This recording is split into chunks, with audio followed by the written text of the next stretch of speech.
as I was reflecting on this story, it really kind of brought me back to a period in my life in high school when I was absolutely smitten over this young lady named Elaine Hassler.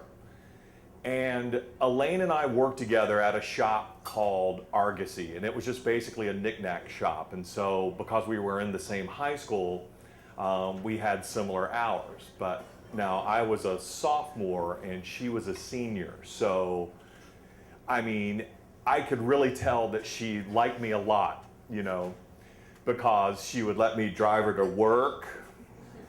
She'd let me do her homework when I could, and she would let me buy her lunch, and she'd let me buy her snacks. So, I mean, I could really tell that she was into me by all the things I was allowed to do for her. And she was just absolutely gorgeous, and it's funny, when I thought about it today, she really reminded me of, oh heck, and I forget her name, Courtney something another, and she started out on Melrose Place, and she did the other show, but just gorgeous, blonde, and beautiful features. And Smith something, is that it? Courtney something? There you go, thank you very much.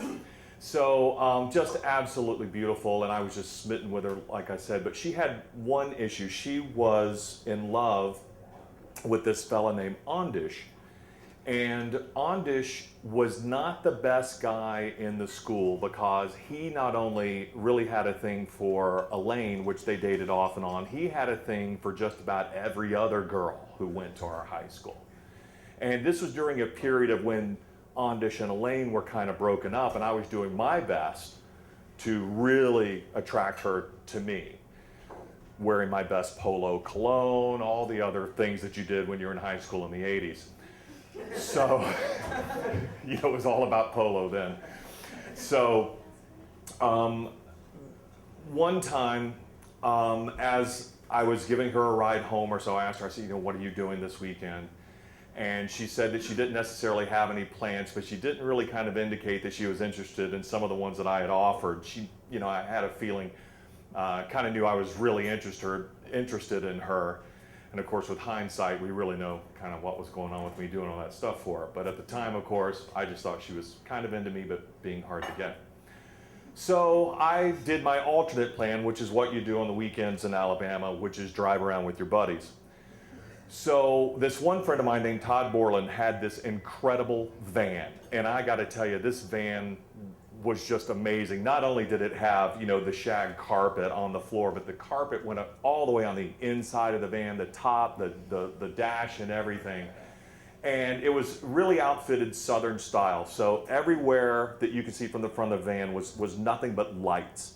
And in fact, his father had installed almost above and beyond 4x4 off-roading lights as well, that you could hit switches if you were driving. It's actually, you could do a handful of them and flip all 4 of them at the same time, and 8 lights would come on, and there's amazing floodlights.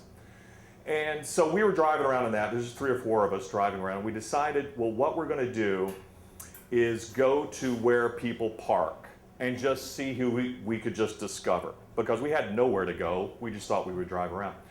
So we're driving around in the foothills of Green Mountain in Alabama, and we come upon a car, and as we get closer, I'm like, oh my gosh, it's Ondish's car. Ondish, who's in love with Elaine and kind of cheats on her, right? And I said, oh, this will win her for me, because we will get him, we'll get revenge by, here's what we're gonna do. And I said, Todd, get out of the driver's seat. I'm gonna drive. So I got up in the car and we crept up as quietly as possible. We got our huge minivan all the way up to basically like a Prelude, I think is what it is, this tiny, tiny little thing. And we could see heads moving around in the back seat. So as we got up almost bumper to bumper, we reached down and we hit those lights.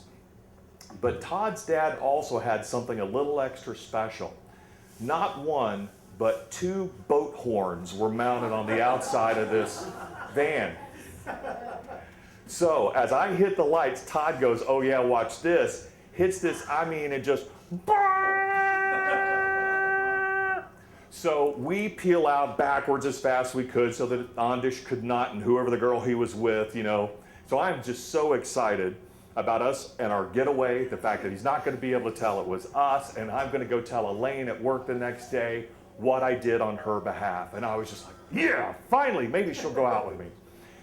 So the next day at work, I got there early, just waiting, in the coat room, waiting for her to show up. And I was going to tell her, oh my gosh, you won't believe what we did. Certainly she comes walking in, and I said, Elaine, I told you that guy was a rat. I told you Ondish was just absolutely awful. I got revenge on him. You won't believe it. We pulled the van up, we took the lights, and the horn, and another. I tell her the whole story. And she looks me dead in the eye, and she said, we didn't find that very funny. Because it was obviously her all along. All right, there you go.